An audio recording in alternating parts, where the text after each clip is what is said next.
cumprimentar todas as pessoas aqui presentes, dar boa tarde, e com muita satisfação dar início a esse importante painel brasileiro, feminino, do Democratizing Work, em sua perspectiva de democratização, onde seremos levadas a discutir os desafios e as alternativas para partilhar o poder e ampliar a cidadania.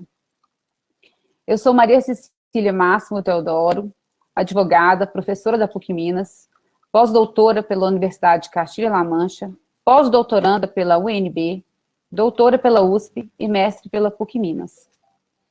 Nossas painelistas são doutora Sayonara Grilo, professora associada da Faculdade Nacional de Direito da Universidade Federal do Rio de Janeiro, magistrada e coordenadora do grupo de pesquisa CIRT, Configurações Institucionais e Relações de Trabalho.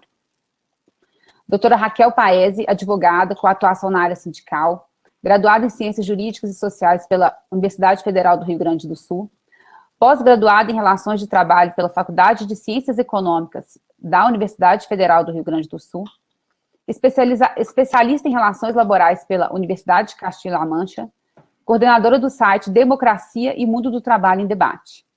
Doutora Vanessa Patriota, procuradora do Trabalho, coordenadora nacional do coletivo Transforma MP, doutoranda em Direito do Trabalho e Teoria Social Crítica pela Universidade Federal do Pernambuco, mestre em Gestão de Políticas Públicas. E a nossa moderadora, que irá selecionar as perguntas para as nossas convidadas, doutora Luísa Dantas, que é professora da Faculdade de Ciências Sociais do Programa de Pós-Graduação em Sociologia e Antropologia da Universidade Federal do Pará, vem pesquisando com trabalhadoras domésticas as suas trajetórias e lutas a partir da antropologia do trabalho, do parentesco e das relações raciais e de gênero. Muito obrigada pela presença de vocês. Passando às perguntas, considerando todos os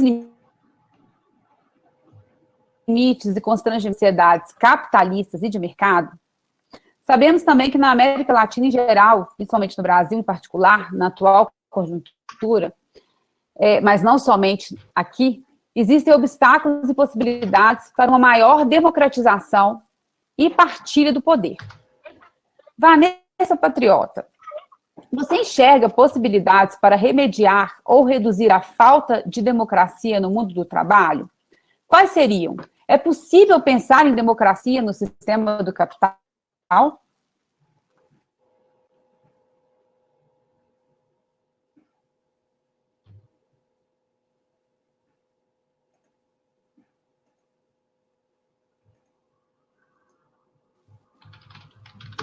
Vanessa, você pode responder. Está falhando bastante para mim, para Cecília. Eu não sei se vocês estão conseguindo me ouvir bem. Estamos te ouvindo. Tá. Se por acaso falhar, porque para mim o áudio de vocês falhou bastante, mas se por acaso falhar, me avisa, por favor. Bom dia, boa tarde e boa noite, né? Para quem estiver nos assistindo. Eu cumprimento a todas as minhas companheiras de mesa. É uma alegria estar aqui com essas mulheres maravilhosas. Vejam, eu queria começar pelo que a gente está vivendo atualmente, né, com essa crise sanitária. Né? A crise sanitária, ela revelou a centralidade do Estado na contenção do coronavírus e na garantia de saúde à população. Mas essa crise revelou também a extrema desigualdade social, e especialmente racial. Né? Pretos e pardos apresentam um número maior de mortes por Covid em vários países, em função do acesso diferenciado a serviços de saúde e a possibilidade diferenciada de manutenção do isolamento.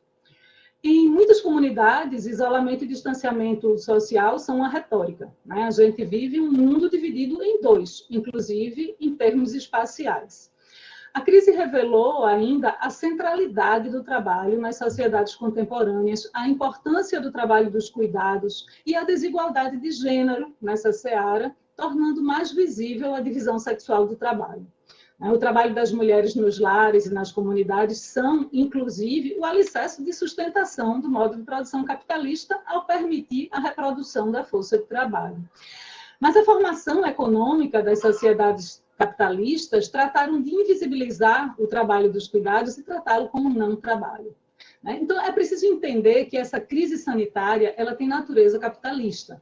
Nós sabemos que a consolidação do modelo protetivo e de seguridade social pública se deu com a vitória das lutas operárias contra o Estado liberal burguês, dentro de um contexto de relações estáveis de trabalho propiciado pelo regime fordista. O alargamento das políticas sociais garantiu a expansão do consumo, tendo o fundo público um papel relevante para a própria manutenção do capitalismo, o que viabilizou o compromisso com o pleno emprego nos países centrais no período de 45 a 75 do século passado. Mas com a crise do petróleo, que na realidade foi uma crise do capitalismo, na década de 70, passou-se a pregar firmemente o fim do Estado-providência e a implementação de políticas neoliberais. Acontece que a progressiva quebra das normas de Bretton Woods e a desregulamentação e o desbloqueio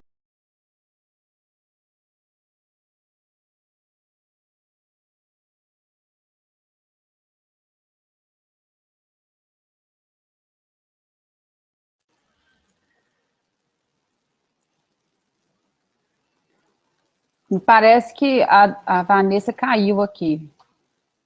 Para você também, doutora Raquel? Sim, a Vanessa caiu. Vamos ver se ela Sim. solicita. Sayonara também. Também.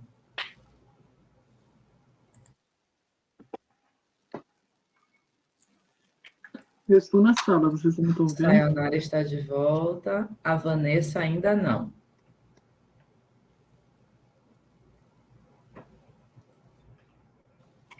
Então, para que a gente aproveite,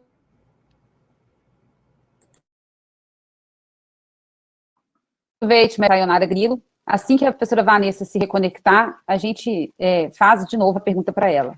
Podemos fazer assim?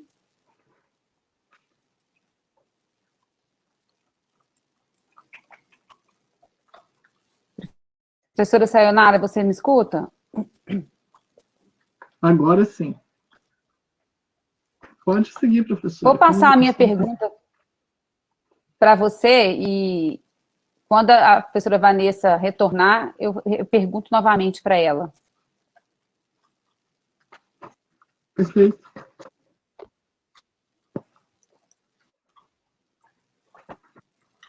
Você me escuta, professora Sayonara? Sim, professora. Em sua opinião, quais são os principais nós atuais e que reformas seriam possíveis no âmbito da luta por democracia? E, se possível, também nos dizer quais os principais obstáculos que você enxerga ao exercício da cidadania no âmbito das relações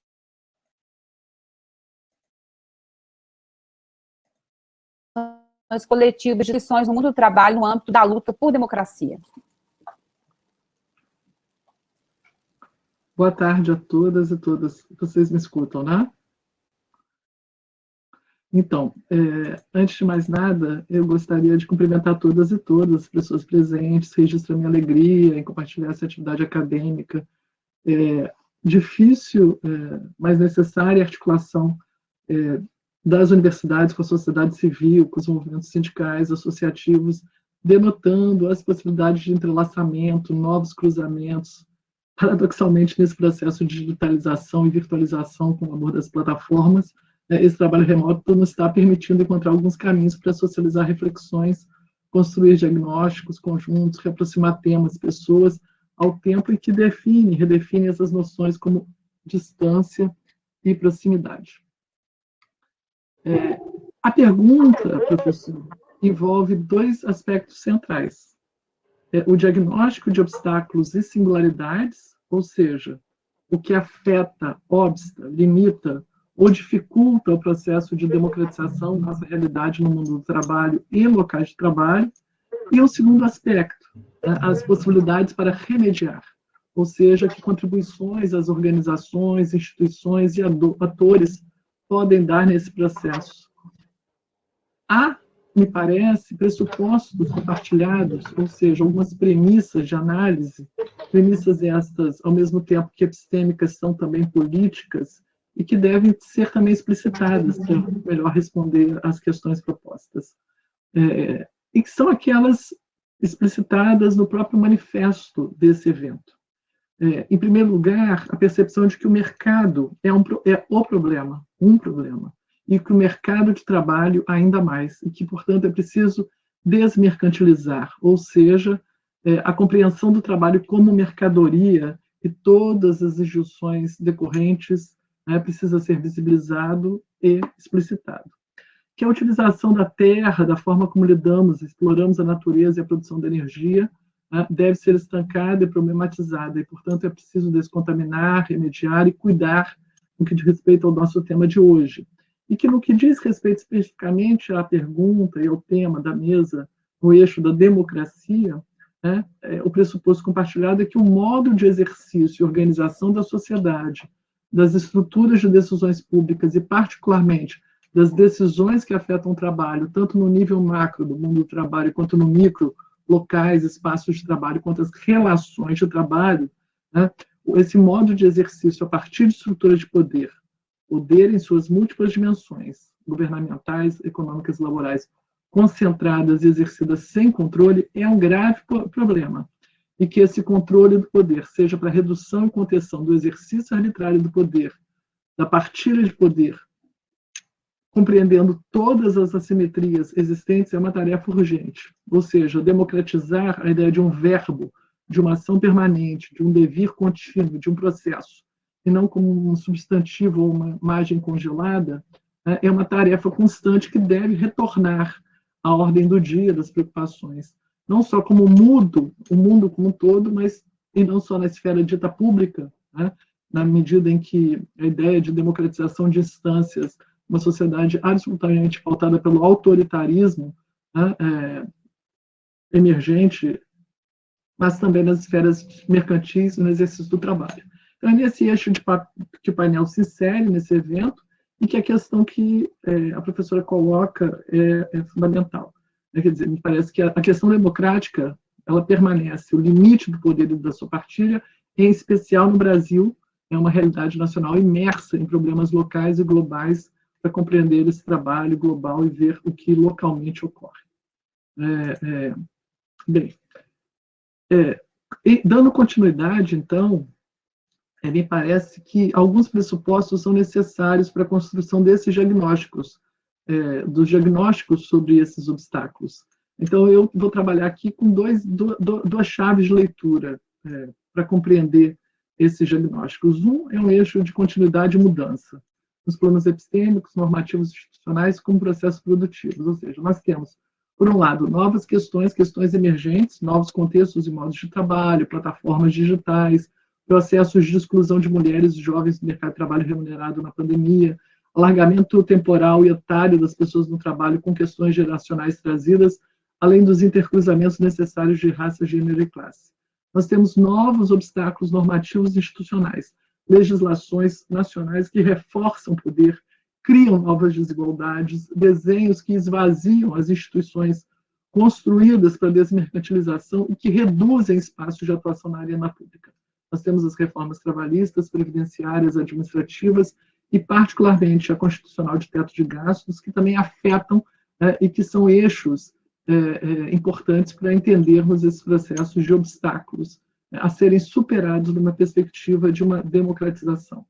Mas temos também ainda, além de, no eixo de continuidade de mudanças, temas antigos, não resolvidos, não enfrentados, que precisam voltar a ser explicitados.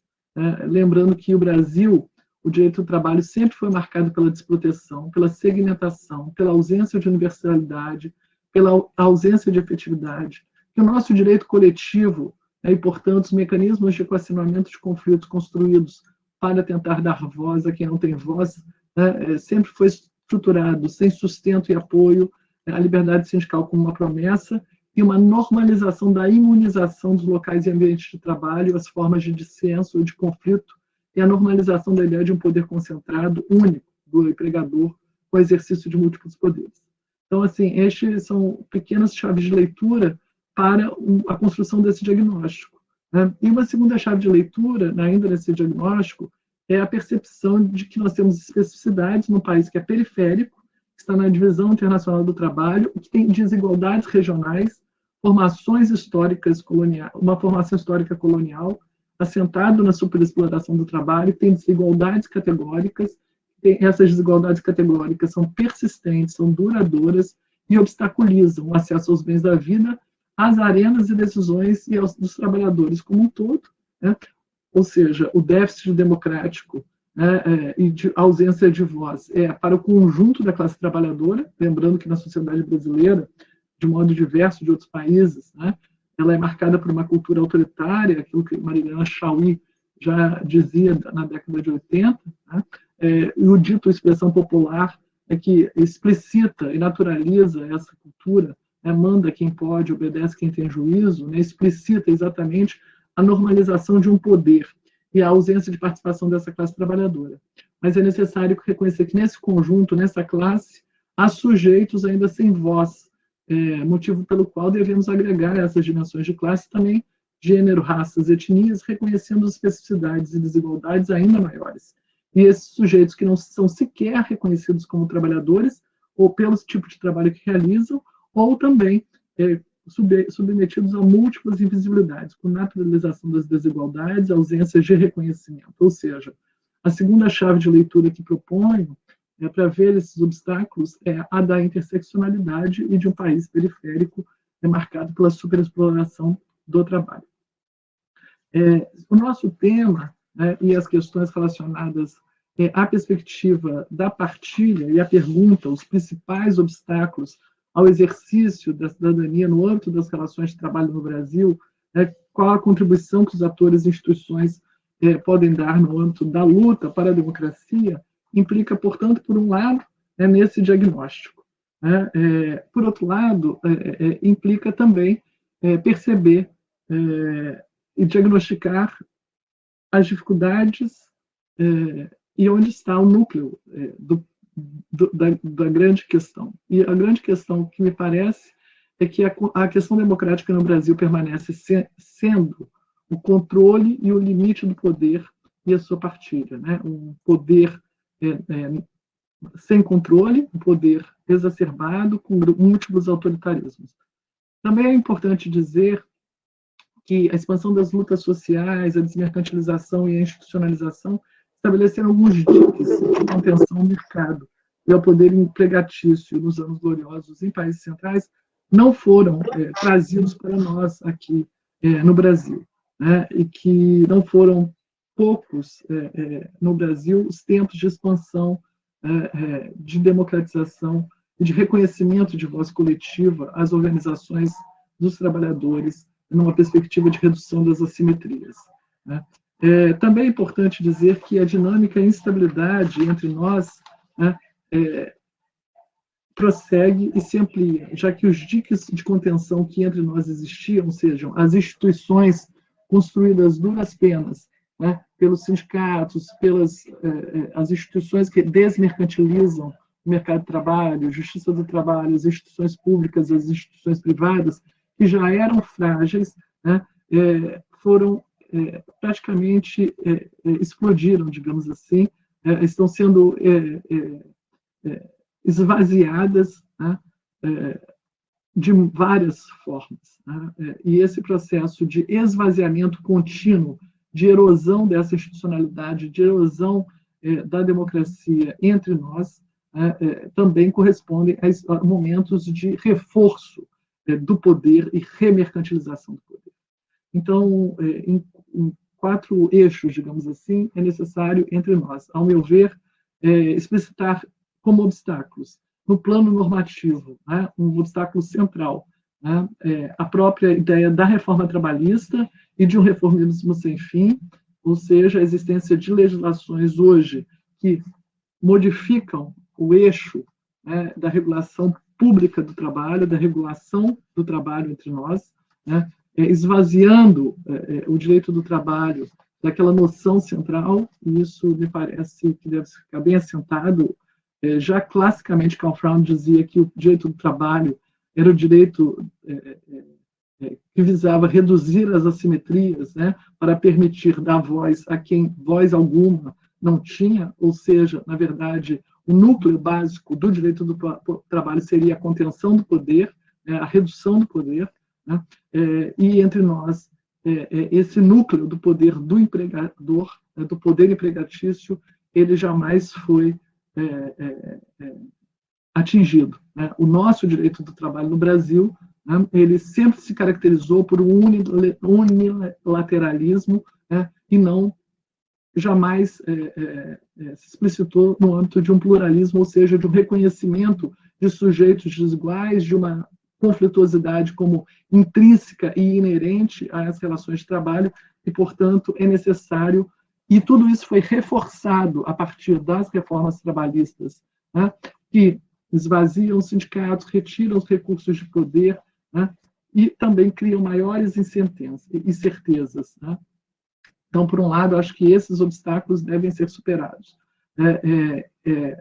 Nós temos que valorizar e revalorizar o direito do trabalho, mas reconstruindo numa outra perspectiva, e para isso é necessário superar, né, uma legalidade autoritária. Né? Então, eu acho que esse é o primeiro obstáculo que nós temos para qualquer perspectiva de partilha e de democratização, ou seja, a supressão de uma legalidade autoritária que está na origem, né, no direito, do próprio direito do trabalho, mas que se explicita, se amplia nos últimos tempos.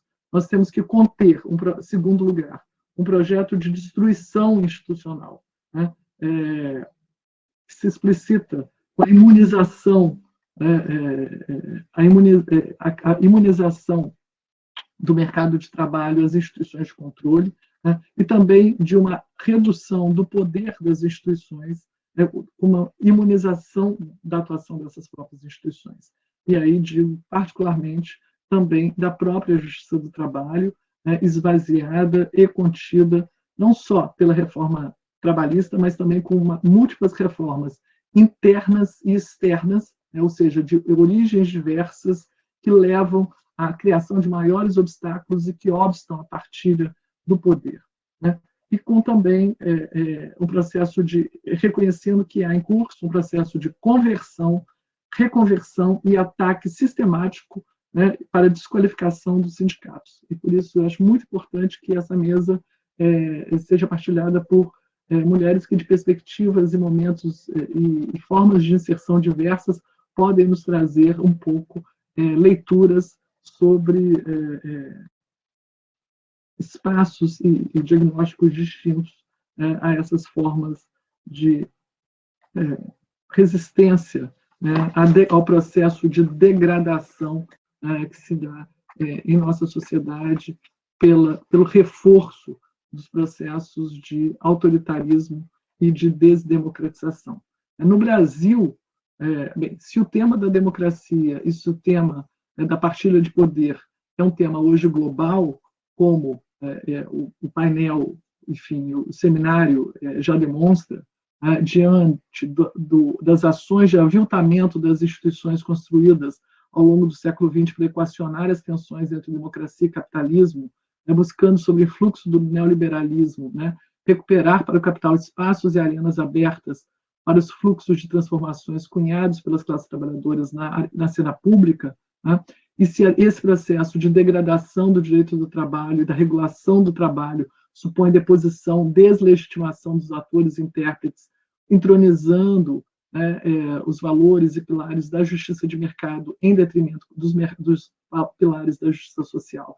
E se novas tensões do sistema político-democrático do regime econômico capitalista se agravaram com estratégias de blindagem do capitalismo às reivindicações populares e às conquistas da democracia social, com o deslocamento dos espaços decisórios para fóruns econômicos, financeiros ou judiciais autonomizados em todo o mundo, como, enfim, autores como Streck nos demonstram, as formas de utilização das estruturas do Estado às demandas democráticas e as preservações dos ditames de justiça econômica, particularmente no Brasil, nós temos que há um processo sistemático, um processo particular de ataque sistemático às instituições, pelos próprios participantes das instituições.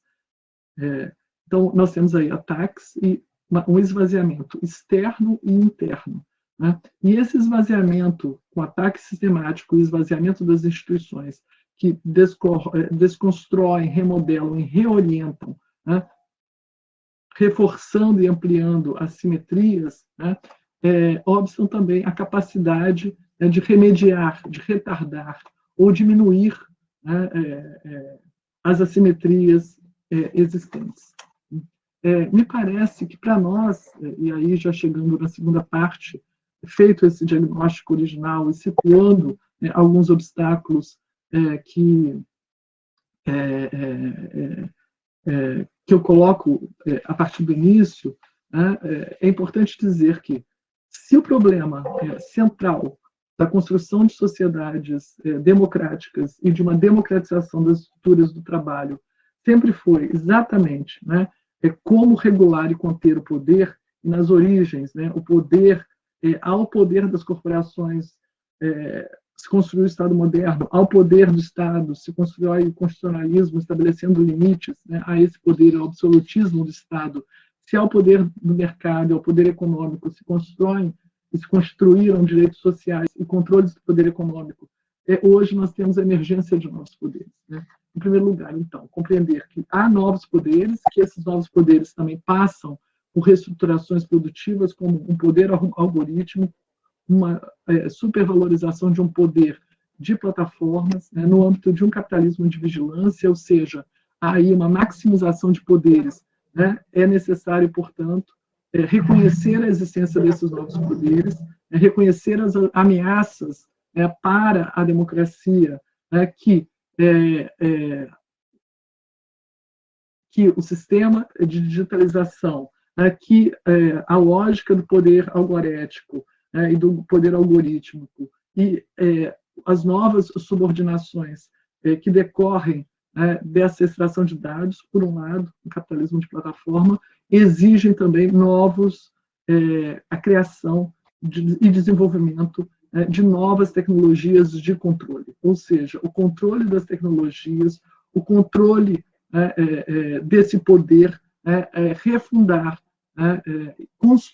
refundar uma noção de desmercantilização e de voz e dar voz às pessoas, me parece que é um ponto fundamental hoje, uma pauta presente e necessária em nosso país. Ou seja, ampliar, de um lado, casar as múltiplas arenas e esferas, a arena geral da própria sociedade, a arena nacional, de uma sociedade que tem, historicamente, uma cultura autoritária, mas que tem, numa conjuntura particular, de um reforço de autoritarismo, de uma imposição de poder, né, e que, nessa conjuntura específica que aguça problemas que não são apenas conjunturais, que são históricos, a elas se acrescem esses novos obstáculos relacionados ao modo de reorganização produtiva, ao novo modo de acumulação de capital, a esta nova forma de trabalho e todas as violências que elas encerram. Né? Entrar e sair da plataforma, ter voz ou não ter voz, né? Todo o nosso modo de vivência no mundo, todo o nosso controle dos nossos dados e, portanto, também há que se, portanto, afrontar e construir limites ao poder empregatício, né? E refletir exatamente sobre a incompatibilidade, né, nos termos em que se coloca esse poder empregatício e essas incompatibilidades com uma sociedade democrática. Ou seja, é urgente recolocar na pauta o controle do poder empregatício, tanto no espaço que se revela no espaço público como poder econômico, que se revela no espaço da internet, das novas tecnologias, das tecnologias de comunicação e no trabalho remoto, como um poder de plataformas e um poder algorético, o poder dos algoritmos, e de vigilância de dados, e, em terceiro lugar, que nos locais de trabalho se projeta como um poder empregatício. Eu acredito que meu tempo já esteja encerrando, não sei, peço aos moderadores. Eu já ia cometer a indelicadeza aqui de avisar a professora Sayonara, mas então, para a gente dar continuidade, claro. Eu vou replicar essa pergunta. Apenas para encerrar, então, que a professora Cecília, enfim, bloqueou aqui para mim, eu não consigo ouvir a professora Cecília nesse momento. Então, apenas para concluir, então, antes de passar a Vanessa, e você acha, Vanessa, que você enxerga possibilidades para remediar? Acredita, é possível pensar em democracia?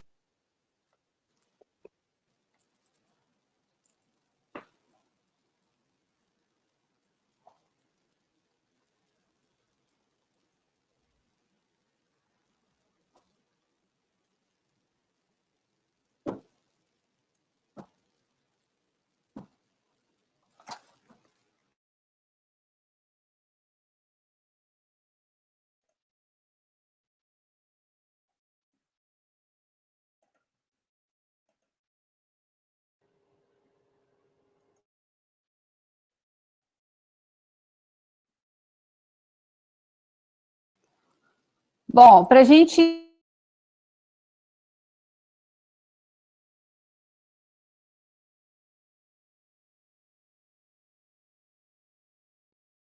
avançar no passar a pergunta, são as sindicatos, DMP atual de degradação no mundo do trabalho.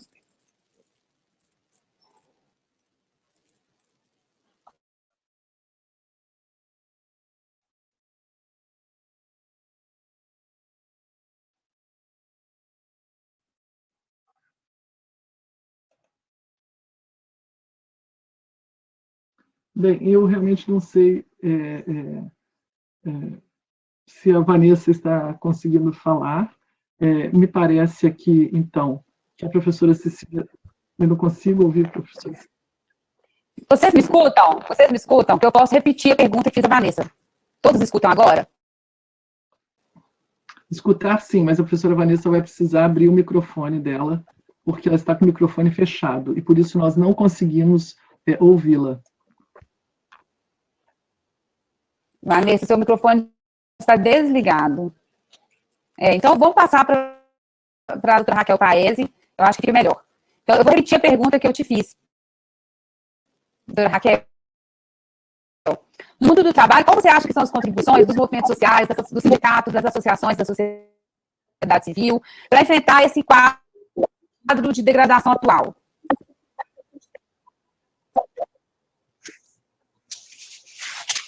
Professora Cecília, eu não ouvi a sua pergunta direito, porque a senhora poderia fazê-la novamente, porque a sua fala está entrecortada.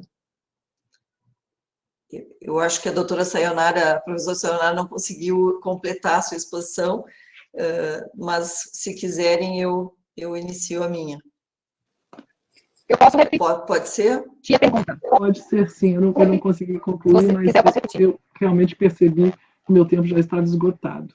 E também percebo que a professora Vanessa, embora esteja dizendo no chat que o microfone está aberto, né, ela não está conseguindo ser ouvida. Então, eu estou entendendo que a professora Cecília está propondo, então, que passemos diretamente à professora Raquel Paese, à doutora Raquel Paese, né, e que, então, a doutora Raquel Paese possa passar, então, a sua fala. E eu agradeço, então, a todos a minha exposição, embora eu não tenha concluído, eu deixo para os debates. Obrigado. Obrigada, professora Sayonara. Bom, em primeiro lugar, boa tarde a todas e todos, né? Eu agradeço imensamente o convite que me foi realizado pelas professoras Sayonara Grillo e e Flávia Máximo, para participar dessa mesa no primeiro Fórum Mundial pela Democratização do Trabalho, então qualificada, né, e agradável companhia. Eu espero responder a contento a questão que me foi proposta pela professora Maria Cília, né, e pretendo fazê-lo a partir da visão construída em minha atuação junto aos sindicatos e movimentos sociais, bem como a partir de dados que temos divulgado no portal Democracia e Mundo do Trabalho em Debate. As grandes mudanças que estamos vivenciando no mundo do trabalho, em especial as de natureza tecnológica e informacional, e também as questões que emergiram da pandemia, deixam perplexos os atores deste universo, especialmente aqueles que de fato têm compromisso com os direitos sociais e com a dignidade do trabalho.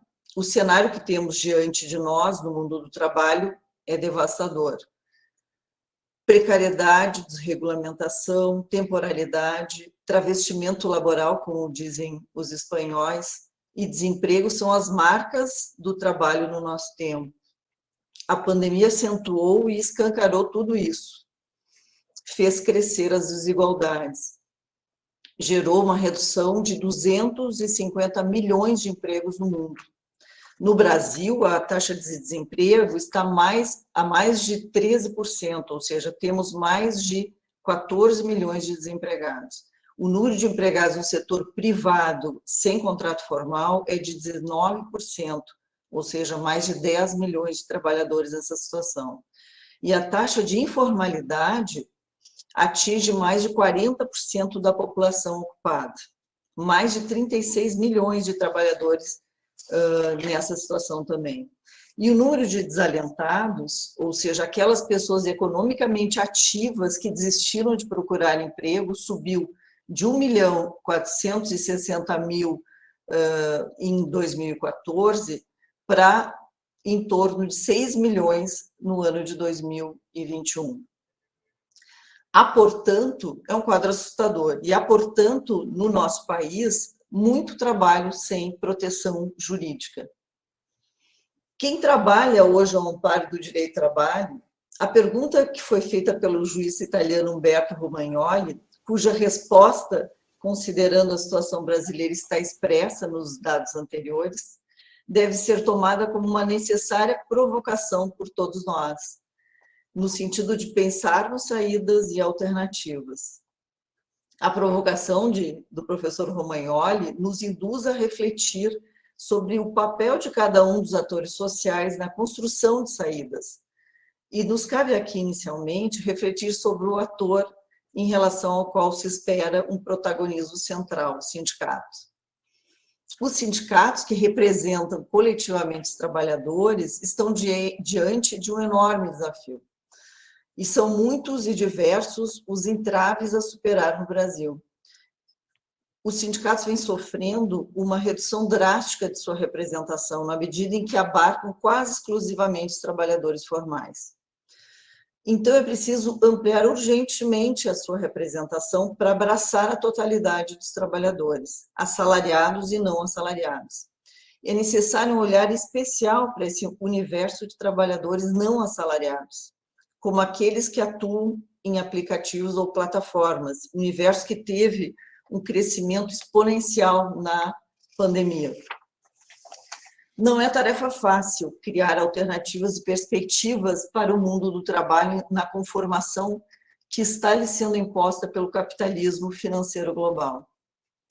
No Brasil, os sindicatos que nas últimas décadas do século passado e início do novo milênio foram capazes de produzir uma dinâmica extraordinária de mobilização em prol de conquista de direitos laborais e de avanços em políticas públicas, foram duramente atingidos pela reforma trabalhista de 2017, que consistiu num verdadeiro desmonte do sistema de proteção ao trabalho, até então vigente, para impor a ditadura do livre mercado.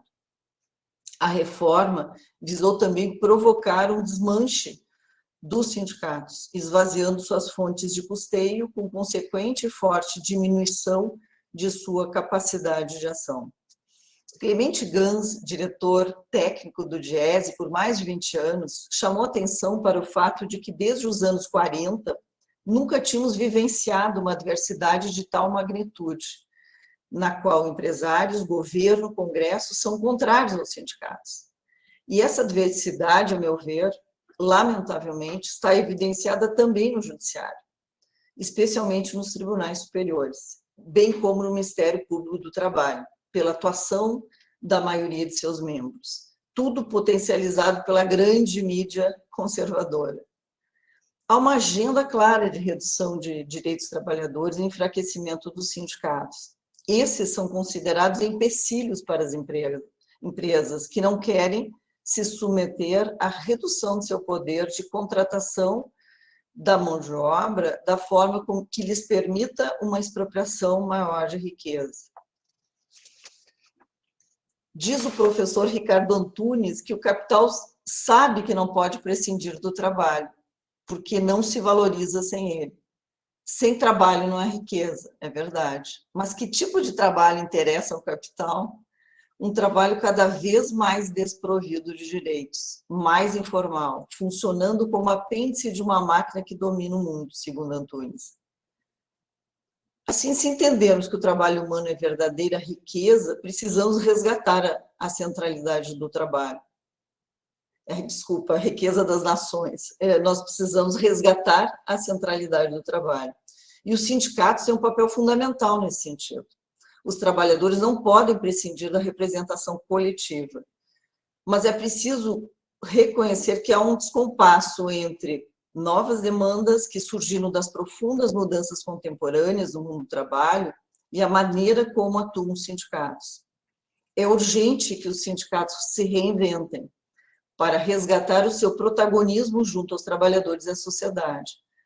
Para tanto, é necessário definir uma nova forma de atuação, que reafirme a centralidade do trabalho, que construa consciência coletiva, que contemple a interlocução do sindicato com as novas gerações de trabalhadoras e trabalhadores, que os represente de forma mais ampla, incluindo questões de raça e gênero, questões ambientais, educação, moradia, saúde, transporte, que reafirmam os direitos de cidadania. Os sindicatos também precisam dar atenção especial aos trabalhos em cuidados, imprescindíveis para a preservação da vida, trabalhos historicamente femininos, invisíveis e desvalorizados, e que tiveram importância fundamental na pandemia. Os estudos divulgados recentemente pela OIT revelam que a economia diretamente relacionada ao trabalho com cuidados, se o trabalho fosse remunerado em um salário mínimo, teria a dimensão da economia digital. Veja a dimensão disso. Então, isso tem que estar, sim, na pauta dos sindicatos, o trabalho em cuidados. É fato que os sindicatos estão tendo muita dificuldade em estimular o valor da solidariedade entre os trabalhadores, né? Tão fundamental para a democracia, para a defesa da democracia, porque esses são induzidos a reagir de forma individual, numa desesperada luta pela própria sobrevivência. O professor espanhol Antônio Barrios Grau, da Universidade de Castilha-La Mancha, né, na qual muitos de nós estudaram, né, e que muito nos ensina, nossa referência, né, na área do direito do trabalho e além dela, propõe uma nova perspectiva, um projeto de desenvolvimento alternativo que seja capaz de diminuir, de fato, as desigualdades e lançar bases humanistas para outro modelo civilizatório, mais equilibrado e sustentável do ponto de vista socioambiental. A acelerada destruição de políticas públicas e serviços públicos, associada ao aprofundamento da desigualdade, torna urgente e necessária a construção de experiências plurais e alternativas de organizações sociais autogestionárias e cooperativas, por meio de organizações do campo popular e democrático da sociedade civil, que devem atuar no sentido de afirmar, defender e dar efetividade aos direitos de cidadania. Mas sabemos que há um desafio universal que se sobrepõe a todas as demais urgências, que com ela se conecta para recriar a possibilidade de um mundo menos desigual e mais solidário. Trata-se de preservar a democracia em todos os âmbitos. E, no caso específico do Brasil, né, no nosso caso, de reconstruir o Estado democrático de direito e as instituições, bem como resgatar a essência da Constituição Federal.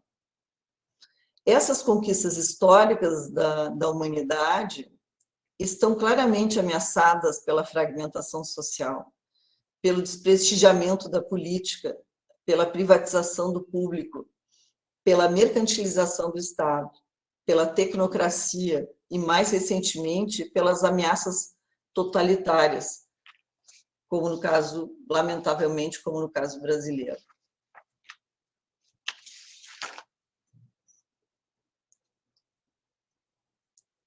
Responder a desafios de tamanha gravidade não é uma tarefa dos trabalhadores reunidos em sindicatos, circunscritas às relações que se desenvolvem no mundo do trabalho, mas é também tarefa deles. Ou seja, a luta contra a hegemônica passa também necessariamente pelo mundo sindical, que envolve combinar mudanças profundas em sua cultura e nas formas de organização e ação, com uma agenda mais geral e estratégica. Esta agenda, para além da defesa do trabalho, deve assumir com radicalidade a luta contra a desigualdade social e defesa sem trégua da democracia, que precisa ser, de fato, substantiva e participativa. Nesse sentido, paralelamente à luta sindical, a participação das associações e movimentos sociais passa a ser fundamental para as lutas democráticas contemporâneas, na medida em que introduz novos atores na cena política, atualiza, né, na cena pública em especial, atualiza valores e princípios que andam subsumidos, né, na institucionalidade conservadora, define novas causas e incorpora novas pautas, inclusive das minorias e pautas ambientais, inventam formas cooperativas e autogestionárias de produção, criam redes de ações solidárias e de comunicação livre, enfim, animam a sociedade a lutar por um outro mundo possível. No Brasil, frente à debilidade e falta de credibilidade das instituições, da falta de representatividade dos partidos políticos, do enfraquecimento sindical e do desalento dos cidadãos, a sociedade civil tem um papel fundamental, papel que não é apenas de resistência ao autoritarismo e à destruição dos direitos, mas também de antecipação de formas alternativas de organização, de uma nova economia que preserve o trabalho humano, promova a autogestão e respeite o meio ambiente, de políticas públicas possíveis, participativas e inovadoras, capazes de enfrentar os problemas mais básicos da população. Nos países em que se esgotaram as formas tradicionais de gestão política da sociedade, particularmente na América Latina, são hoje muitas as organizações populares e movimentos sociais que assumem a construção de uma democracia substantiva. No Brasil, a título de exemplo, temos o MST, mas são muitas as experiências do mesmo gênero, no campo e nas cidades, nas mais diversas frentes e com as mais distintas causas. A experiência do MST é especialmente rica, porque ela é ampla, complexa e pluridimensional. Além da tradição da organização da luta camponesa, de defesa e conquista da terra, em um país cuja concentração fundiária é escandalosa, o MST vem desenvolvendo experiências coletivas e cooperativas, que combinam o que há de mais avançado nas pesquisas e no uso de tecnologias sustentáveis com a preservação de práticas tradicionais e a disseminação do cultivo de produtos orgânicos. Mas o MST combina a luta pela consolidação da agricultura camponesa com a intervenção em outras frentes de atuação. Na educação, principalmente, né? A escolarização e formação técnica e de nível superior tem sido uma prioridade do movimento. É importante destacar que a atuação do MST não se circunscreve à luta por terra e pela produção na terra, nem à defesa de políticas públicas para o campo. O movimento não só participa de mobilizações mais gerais, pela democracia e pela superação da desigualdade, mas também desenvolve ações concretas de solidariedade nas periferias urbanas.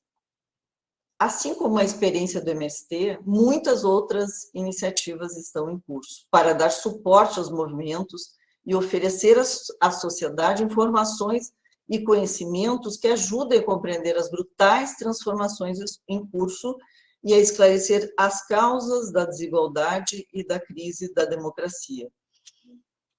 Como exemplo, gostaria de citar o Instituto Justiça Fiscal, que tem dado uma importante contribuição, né, para evidenciar e denunciar a estrutura e os mecanismos tributários perversos, que não só aprofundam a crise de financiamento do Estado, como são poderosos instrumentos de transferência inversa da riqueza socialmente produzida.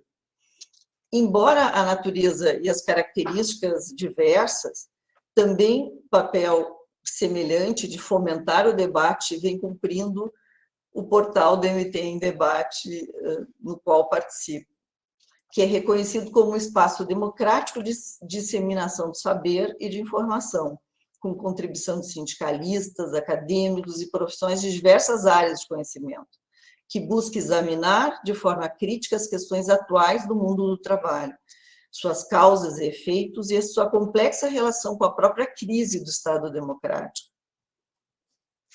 Precisamos disputar a estratégia de saída dessa crise devastadora no qual nos encontramos, no sentido de buscar a superação desse modelo de organização do egoísmo, que é o capitalismo globalizado. A construção desta estratégia tem como espaço privilegiado o território social dos sindicatos, de trabalhadores, das organizações e movimentos populares, onde a inteligência e a criatividade ainda são possíveis, onde ainda predomina o compromisso incontornável com os valores democráticos e do bem comum. Finalizando, vou me apropriar das palavras do querido e admirável escritor argentino Ernesto Sábato, em seu último livro, A Resistência, para deixar com vocês um vestígio de esperança. O ser humano sabe fazer dos obstáculos novos caminhos, porque a vida basta o espaço de uma fresta para renascer. Sábato faleceu em abril de 2011, aos 100 anos de idade. Graças pela atenção de todos, obrigada pela participação. Muito obrigada, doutora Raquel. Maravilhosas suas palavras, mostrou o desafio que nós temos também, né, enquanto sociedade civil, e também enquanto trabalhadores por essa luta. Vocês me escutam bem? Posso passar para a pergunta da Vanessa? Sim.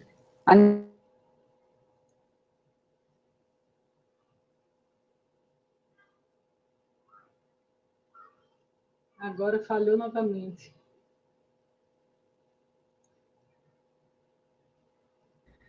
Vocês me escutam bem?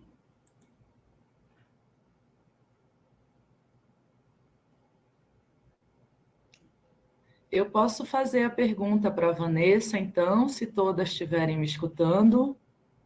Eu estou escutando, Luísa. Certo. Então, já que a professora Cecília está com problemas, eu vou fazer a pergunta aqui para a Vanessa. Considerando todos os limites e constrangimentos que sabemos existirem à democratização no trabalho em sociedades capitalistas e de mercado, sabemos que na América Latina em geral e no Brasil em particular, na atual conjuntura, mas não somente nela, existem obstáculos e possibilidades para uma maior democratização e partilha do poder. Então, Vanessa, você enxerga possibilidades para remediar ou reduzir a falta de democracia no mundo do trabalho? Quais seriam? Luísa, eu tinha começado minha fala e eu caí, eu acho que com poucos minutos. Eu não sei se a sugestão é que eu retome da parte em que cair ou se reinicie. Eu acho que eu vou retomar de onde eu parei, não é isso? Acho que tu pode reiniciar, Vanessa, porque estava bem ruim o áudio. Poucas pessoas, a gente não conseguiu te ouvir. Tá, então deixa eu te dizer, também se falhar, por favor, se começarem a não me ouvir, pode me interromper, por favor, para eu não continuar falando sem saber se estão me ouvindo, tá certo? Tá legal, a gente avisa. Então, eu comecei minha fala trazendo a questão da crise sanitária, né, que revelou a centralidade do Estado na contenção do coronavírus e na garantia de saúde à população, mas que revelou também a extrema desigualdade social e especialmente racial, né? Pretos e pardos apresentam o maior número de mortos por Covid em vários países, né? Principalmente em função do acesso diferenciado a serviços de saúde e a possibilidade diferenciada de manutenção do isolamento.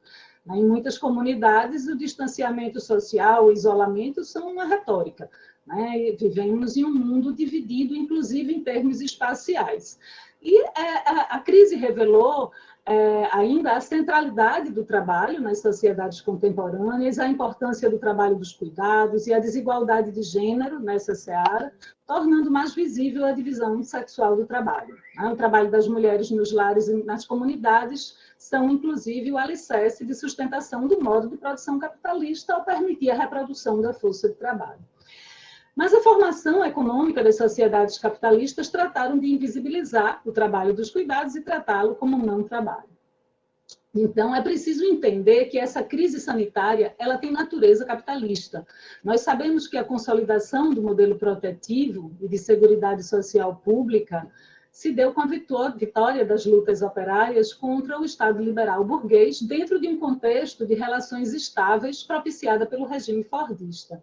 Um alargamento das políticas sociais garantiu a expansão do consumo, tendo o fundo público um papel relevante para a própria manutenção do capitalismo, o que viabilizou o compromisso com o pleno emprego nos países centrais no período de 1945 a 1970. Mas com a crise do petróleo, que é, na realidade, uma crise do capitalismo, na década de 70, passou-se a pregar o fim do Estado-providência e a implementação de políticas neoliberais. Ocorreu a progressiva quebra das normas de Bretton Woods e a desregulamentação e o desbloqueio dos sistemas financeiros por parte dos Estados-nações, que favoreceram a concentração dos lucros em instituições especializadas, os lucros que não foram reinvestidos em produção. E o capital, portador de juros, assumiu a centralidade das relações econômicas e sociais. E, nesse contexto, sobressalta o poder dos grandes acionistas que impõem pressão negativa sobre os salários e aumento de produtividade em busca de novas formas de rentabilidade. Portanto, a acumulação financeira, em vez de afastar o trabalho da cena capitalista, acentuou o seu papel, pois exige uma carga de produto excedente muito maior para abastecer tanto o lucro industrial quanto garantir a remuneração do capital financeiro. A pandemia revelou que o modelo não tem dado conta de apresentar respostas eficazes para os problemas sociais. Portanto, não é a Covid a causa da crise, mas, antes de tudo, a crise é de natureza capitalista. E, nesse sentido, outras crises virão, porque vivemos em sociedades de risco. Para o acúmulo de riquezas não há barreiras, substâncias tóxicas são produzidas, o consumo de energia não é sustentável, o desmatamento põe em xeque a vida no planeta, as indústrias de riscos são transferidas para os países de terceiro mundo com mão de obra barata, mas os riscos gerados não se prendem aos limites de suas fronteiras, as ameaças são globais. Nas últimas décadas, movimentos ambientalistas procuraram criar, por meio de partidos verdes, uma base de apoio político em vários países capitalistas em função da preocupação com a destruição ambiental, mas de forma apartada das suas causas socioeconômicas e das lutas de classes. Ocorre que o sistema do capital se mostrou impermeável à reforma, como ensinou Mesaros. Como eu mencionei, em meados do século passado, foi possível o compromisso com o pleno emprego por um curto período, e ainda assim porque o capital conseguiu continuar com seu metabolismo de expansão e acumulação. Mas hoje, o sistema do capital global financeirizado não se importa com os anseios dos trabalhadores. O sistema do capital comanda o ser humano muito mais do que é por ele controlado. uma vez que ele se desenvolveu como uma poderosa estrutura totalizadora de controle, a qual tudo e todos os seres humanos têm que respeitar e obedecer. E o modo de produção capitalista se estruturou com a legitimação do trabalho assalariado, uma relação em que uma das partes, o trabalhador ou a trabalhadora, está jurídica, econômica e psicologicamente subordinada à outra parte. Né? Resta um trabalho alienado e com alta taxa de exploração. E essa divisão social do trabalho deve ser aceita como ditame da natureza. Né? A desigualdade é associada à ideia de igualdade e liberdade de escolha. Podemos falar em democracia nesse contexto essencialmente desigual? Né? E, nesse sentido, o direito do trabalho, ao reger relações ontologicamente desiguais e disciplinar uma modalidade de contrato em que não há simetria entre os interlocutores, passou a traçar uma teoria voltada à superação dessa assimetria. Mas essa proclamação de uma pseudo-igualdade jurídica representou, na realidade, a legitimação do trabalho subordinado, de uma relação desigual. A função do Estado moderno e do direito burguês é garantir e proteger permanentemente a produtividade do sistema. Graças ao Estado, as diversas personificações do capital conseguem dominar a força de trabalho na sociedade, impondo a ilusão de um relacionamento entre iguais. Graças ao Estado, é garantida a livre circulação de mercadorias e capitais. E, graças a ele, é estabelecido um processo de regulação em total sintonia com o processo de reprodução socioeconômico, com a dominação das forças sociais. E assim, como falar em Estado democrático? Trata-se de um Estado governado para o povo e pelo povo, ou para o capital e pelo capital?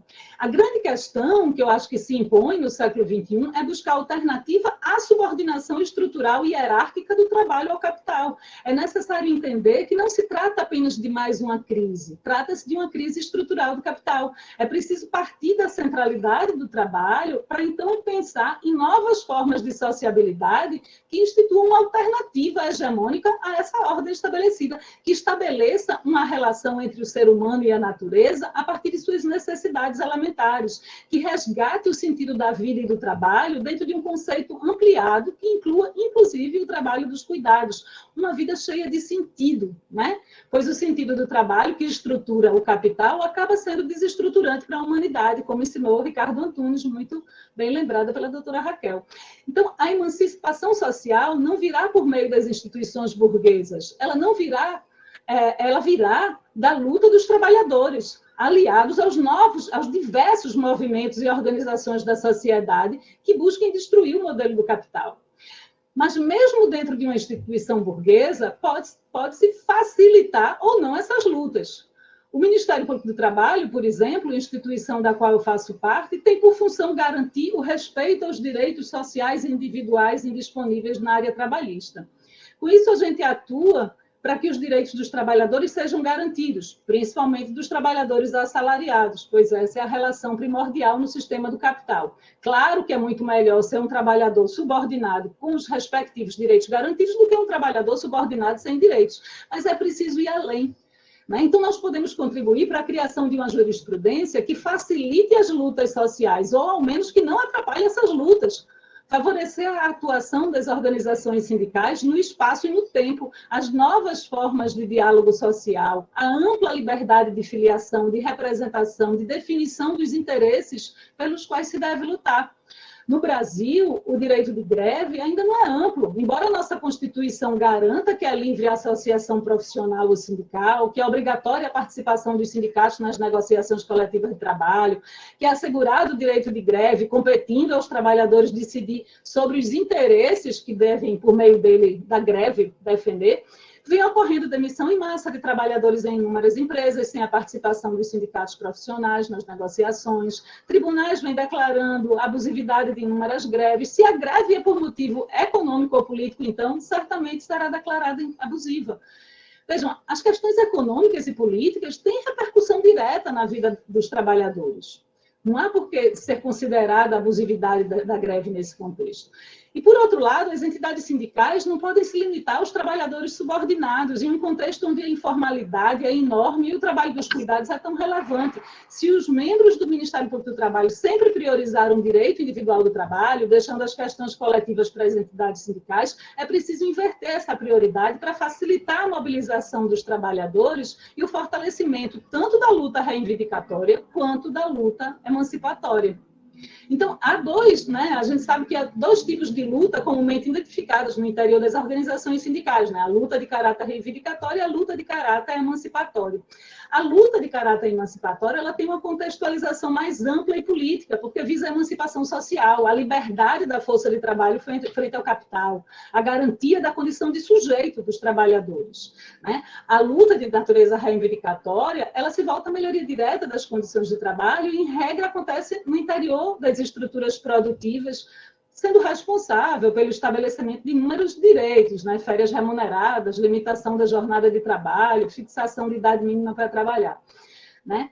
O estabelecimento dos direitos trabalhistas brasileiros e, consequentemente, da legislação trabalhista pátria são decorrência de intensas lutas. E o processo de surgimento e desenvolvimento da legislação trabalhista revela também o processo de estruturação das próprias entidades sindicais no país. Então, remontando ao contexto histórico do surgimento da legislação trabalhista no país, é importante lembrar, né, que a Revolução de 1930, marcou o fim da hegemonia agrário-exportadora, né, e o início da prevalência de uma estrutura produtiva de base urbano-industrial. O Estado, então, regulando o preço do trabalho ao fixar o salário mínimo, investindo em infraestrutura, subsidiando importações de equipamento para as empresas industriais. Enfim, acabou transferindo recursos para o setor industrial e colocando ele no centro do sistema. Após a década de 30, não houve grandes alterações nas relações básicas do sistema em termos de proprietários e não proprietários do meio de produção, tendo havido somente alteração das classes de proprietários no topo da pirâmide social, em que assumiram o topo as novas classes burguesas, empresário-industriais, em substituição às classes proprietárias rurais, né? Na era Vargas, deixa eu ver aqui, estava vendo se tinha comentário no chat de que não estavam me escutando, mas acredito que está normalizado. Então, na era Vargas, a legislação trabalhista foi um verdadeiro pacto de classes, um pacto estrutural, em que a burguesia industrial emergente usou o apoio das classes trabalhadoras urbanas para abalar o poder político das antigas classes proprietárias rurais, né? Como contrapartida, a legislação trabalhista não afetou de imediato as relações de produção agrária. Os rurícolas não gozavam dos mesmos direitos. Naquela época, as lutas operárias se expandiam, as entidades sindicais se estruturavam e o Estado liberal burguês percebeu-se incapaz de reprimir a organização sindical. A saída encontrada para conter os movimentos dos trabalhadores foi emoldurá-los e atraí-los para dentro do seio estatal. Então, a era Vargas, nesse contexto, transformou autênticas reivindicações operárias em benesses do Estado com o objetivo de barrar o desenvolvimento de um sindicalismo autônomo. Esse sindicalismo estatal estabeleceu a unicidade sindical, a estrutura confederativa, o imposto sindical, a lei de enquadramento sindical e incentivou a prática assistencialista no interior das organizações. O crescimento da organização dos trabalhadores nas primeiras décadas do século passado poderia ter imposto uma derrocada à alta exploração da força de trabalho. A reforma agrária poderia ter acabado tanto com a fonte fornecedora do exército de reserva nas cidades, quanto do poder patrimonialista. Mas o projeto emancipador não foi compartilhado pela burguesia nacional naquela época. E assim as lutas operárias foram perdendo cada vez mais seu caráter emancipatório para assumir um caráter predominantemente reivindicativo. O golpe de 64 intensificou o controle das entidades sindicais, com a intervenção em várias delas, repressão violenta dos movimentos. E depois nós tivemos, com a introdução de plantas industriais modernas, a sua concentração geográfica, particularmente no ABC paulista, e a ampliação do novo proletariado industrial, o surgimento de uma nova classe operária. Foi então que, na segunda metade dos anos 70, aflorou um amplo movimento grevista. Nesse contexto surgiu a CUT, com a postura contrária ao sindicalismo de Estado, que possibilitou avanços por meio da organização dos locais de trabalho, a criação de várias comissões de fábrica, a defesa concreta da autonomia e da liberdade sindical, O novo sindicalismo, ele teve à frente, junto com o PT, que se institucionalizava, e o MST na luta pela democracia, né? Sua ação foi decisiva na defesa de interesses da classe trabalhadora durante a Assembleia Nacional Constituinte. Né? Aí a gente tem a Constituição, que contemplou o fim do Estatuto Padrão, o direito de greve, a sindicalização dos funcionários públicos, apesar de ter mantido a unicidade sindical e o imposto sindical. Acontece que, com a crise do capitalismo da década de 70, como eu já falei, foram implementadas políticas neoliberais, né? E a racionalidade neoliberal, aliada às diferentes técnicas de gestão e ao conceito de governança inerentes ao regime de acumulação flexível, remodelou o funcionamento das empresas, da máquina pública, dos trabalhadores e das entidades sindicais. A subjetivação neoliberal no plano do indivíduo assumiu a forma de empresa de si mesmo, né? E os trabalhadores passaram a buscar sua valorização sob a ameaça da concorrência com os demais vocês SA. Então, desregulamentação, flexibilização, privatização, desindustrialização, informalidade, terceirização, subemprego, desemprego, são a tônica contemporânea. E esses fatos acabaram gerando consequências para a CUT, que se tornou mais propensa a políticas de concertação e negociação, né? E nesse cenário também despontou o papel de outras centrais sindicais mais sintonizadas com a onda neoliberal, como a força sindical. Então, começa-se a implantar um sindicalismo mais contratualista e verticalizado, né? As instituições passam a ocupar espaços em fóruns, em comissões tripartites, inclusive em conselhos, que gerem diferentes fundos. Os sindicalistas que ascendem a funções da burocracia estatal passam a dar mais atenção à rentabilidade dos fundos geridos pelos conselhos do que aos direitos dos trabalhadores. Os ideais de emancipação social vão ficando cada vez mais distantes. No modelo taylorista, fordista, a reunião dos trabalhadores nas fábricas, com jornada comum, em linha de produção, permitiu a estabilidade do processo produtivo, né, baseado em contratos de trabalho por prazo indeterminado, né, que facilitaram a mobilização dos trabalhadores e de suas entidades representativas. Com a flexibilização e a terceirização, intensificadas inclusive com a reforma trabalhista de 2017, o enfraquecimento das organizações sindicais é tamanho, principalmente pela perda súbita de recursos, que o receio é de que hoje morram à míngua, morram por inanição. As entidades sindicais voltam suas energias, então, para a própria manutenção. E a situação é agravada com a revolução informacional, né? Surgem novas formas de organização do trabalho, despontam os trabalhos em plataformas digitais. O modelo adotado, sempre em busca de ampliação da extração de mais valor, muda a forma como é realizado o controle dos trabalhadores para camuflar os vínculos de emprego. Então, no novo modelo de organização do trabalho, em especial no trabalho sob demanda por aplicativos, é menos comum que se deem ordens pessoalmente aos trabalhadores, mas a partir da programação algorítmica, ao trabalhador é conferida a tarefa de reagir em tempo real aos sinais que lhe são emitidos para cumprir a programação assinalada. A ausência de ordens pessoais e frequentes emanadas da direção da empresa causa a falsa sensação de que o trabalhador desfruta de plena autonomia, quando, na realidade, a autonomia já foi mitigada pela programação da plataforma. Temos também as plataformas de multitarefas, né, como a M-Turk, que aprofunda ainda mais a precarização, intensifica substancialmente a mais-valia. Nelas, as empresas detentoras das plataformas mobilizam uma força enorme de trabalho geograficamente dispersa. Então, trabalhadores do Brasil disputam um serviço, um trabalho com trabalhadores da África, da Índia, do Japão, né? Tem um estudo até recente da OIT que aponta a necessidade de regulamentação governamental dessas plataformas por parte dos Estados-nações. Mas há vários problemas que a OIT não considera. Primeiro, que a disputa pelo trabalho nessas plataformas é universal, ao passo que as regulamentações propostas pela OIT estão restritas aos Estados-nações. Isso não resolve o problema da concorrência desleal em abrangência mundial. A OIT sugere, por exemplo, que o Estado-membro estabeleça a regulamentação que garanta o pagamento do salário mínimo do local onde se encontra o trabalhador da plataforma. Mas o salário mínimo do Brasil é diferente do salário mínimo da Inglaterra ou da Namíbia. Então, acabarão sendo contratados trabalhadores de países onde a remuneração se faz mais baixa. Então, a reação e as alternativas a essa crise que vivemos precisam ser construídas pelos vários atores sociais, sendo a atuação dos novos movimentos sociais também extremamente importante nesse contexto. Movimentos esses que estão agindo de uma forma mais horizontalizada e globalizada e que têm muito a ensinar ao sindicalismo operário.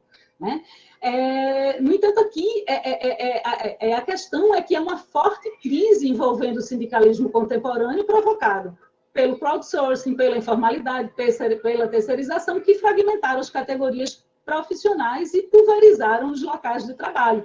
Se à época do surgimento do direito do trabalho, os trabalhadores estavam concentrados nos espaços fabris, laborando lado a lado em uma linha de produção, o que permitiu o estreitamento dos laços de sociabilidade, a identificação de interesses comuns, hoje os trabalhadores estão geograficamente dispersos e a noção de categoria profissional já não dá conta de promover a identidade entre os trabalhadores. Então, é preciso pensar sobre mecanismos de mobilização dos trabalhadores em âmbito global, sobre a criação de instâncias, e aí, respondendo a tua pergunta, Luísa, sobre a criação de instâncias supranacionais de interlocução entre as organizações sindicais e as empresas transnacionais e os Estados-nações, sobre a construção de instâncias supranacionais voltadas à articulação e à resolução de conflitos e à formação de regras jurídicas, sobre a atuação das organizações sindicais no espaço e no tempo, sobre novas formas de diálogo social, de negociação, de realização de assembleias sindicais que podem ocorrer nas praças, nas ruas, por meio de aplicativos, sobre a ampla liberdade de filiação, de representação, de definição dos interesses pelos quais se deve lutar, sobre o enfrentamento ao sistema capitalista que se forjou e se desenvolveu com a subjugação de negros, mulheres e crianças e que se sustenta na exploração do trabalho humano. É preciso pensar sobre a inexistência de uma relação histórica natural entre capital e trabalho, como a burguesia capitalista quer fazer transparecer. Pensar sobre a luta de caráter político revolucionário que leve à emancipação social, sobre levar a sério a utopia de uma sociedade global. E nessa linha de raciocínio caminha também a ideia de cosmopolitismo de Boaventura Santos. Então, enfrentar a exploração do trabalho é enfrentar o sistema. Não há convivência possível entre democracia e capitalismo. As lutas meramente reivindicatórias não atendem aos anseios de um mundo do trabalho globalizado, cujas ameaças aos trabalhadores e à sociedade em geral não se restringem aos muros das fábricas. Importam os salários, os intervalos para repouso, a jornada de trabalho, os EPIs, mas importam, sobretudo, o combate ao desemprego e à informalidade, a alimentação saudável, a moradia digna, o ar que respiramos. E se não há como pensar todas essas questões de forma desvinculada do modo de produção capitalista, é porque é urgente enfrentar o próprio capitalismo, que, para além de um sistema econômico ou um modo de produção, é uma forma de dominação social. Então, diante disso, eu estou aqui trazendo uma visão desastrosa, eu acho que outro mundo é possível, como a doutora Raquel lembrou. E um outro sistema de justiça é possível. E é por isso que mais de 160 entidades da sociedade de vários países, grande parte formada por membros progressistas dos sistemas de justiça dos diferentes continentes, está organizando o Fórum Social Mundial Justiça e Democracia, que acontecerá no final de janeiro de 2022, presencialmente em Porto Alegre, no Brasil. A mesa de abertura do fórum, inclusive, será uma mesa só com vítimas dos sistemas de justiça, como o ex-presidente Lula, que já confirmou sua presença. As atividades do Fórum Social Mundial Justiça e Democracia serão distribuídas em 5 eixos temáticos, e um deles, o primeiro eixo 1, é capitalismo, desigualdades, relações sociais, mundos do trabalho e sistemas democráticos de justiça. Então, é um convite a todos para se juntar ao fórum, para instigar suas entidades a inscreverem atividades, e aqui os grupos de pesquisa estão convidados a dar uma olhada na programação do fórum e a gente construir esse outro mundo, que eu acredito que seja possível. Muito obrigada. Muito obrigada, Vanessa. Espero que todos estejam me escutando. A gente tem 10 minutos para finalizar esse painel, infelizmente, e devido aos problemas técnicos, ficamos prejudicados. Eu vou ler as 2 perguntas que a gente tem aqui no chat e vou tentar também realizar uma pergunta para que vocês respondam cada uma em 3 minutos. Então, é um desafio também para que a gente não seja cortada, né? Estão todas me ouvindo? Então, eu vou ler a pergunta aqui do Fábio Agostinho, que diz o seguinte: me chamo Fábio, sou advogado e presto serviços para sindicatos laborais. Pelo andar do debate, essa instituição é instrumento para a democratização do trabalho. Minha indagação é quanto à democratização interna dos sindicatos. Esse não seria um obstáculo que torna impossível ou precário o acesso a essa democratização aqui debatida? Como atingir essa democracia interna, então, dos sindicatos, né? A primeira pergunta do Fábio. A Maria Cecília, nossa coordenadora, que também está com problemas de conexão, gostaria de perguntar para a Raquel. Hoje, os trabalhadores têm dificuldades de se enxergarem como classe trabalhadora, se identificando muito mais com seus patrões numa síndrome de patrão. Você enxerga alternativas eu não sei quanto ou tempo estratégias nós temos, se nós podemos, em contraposição então, a esse fenômeno? Se há pergunta, vocês não estão contato. me escutando? Não? Estamos lhe escutando. Eu acho que o áudio de Sayonara abriu por acaso. Não sei. Então tá. Então, a primeira pergunta seria sobre... Não abriu por acaso. Eu abri, eu estou esperando se a professora Cecília vai me passar a palavra, vai passar a palavra para a Raquel. Eu acho que você não estava me escutando, né, professora Sayonara? Para a Vanessa, para quem? Se nós ainda temos tempo para uma discussão. Eu acho que está tendo um problema de conexão. Professora Sayonara, tu estás me escutando? Acho que não. Eu vou colocar aqui no chat, então, as perguntas que talvez, né, seja mais tranquilo. A primeira pergunta é sobre a burocratização ou a democracia interna aos sindicatos, né, as hierarquias internas aos sindicatos. Eu vou colocar aqui no chat, que aí eu acho que a professora Sayonara não está me escutando.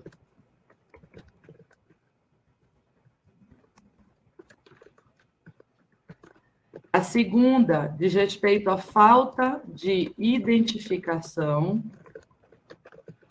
da classe trabalhadora. Eu imagino que esteja associada à ideia do microempreendedor.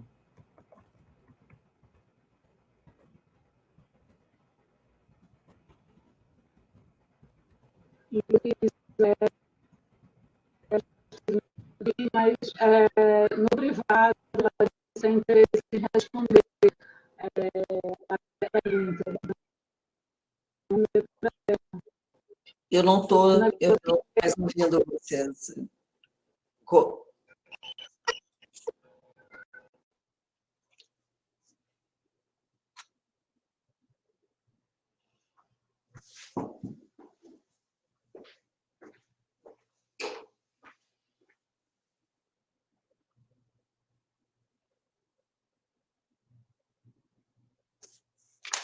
Vocês estão com o áudio desligado.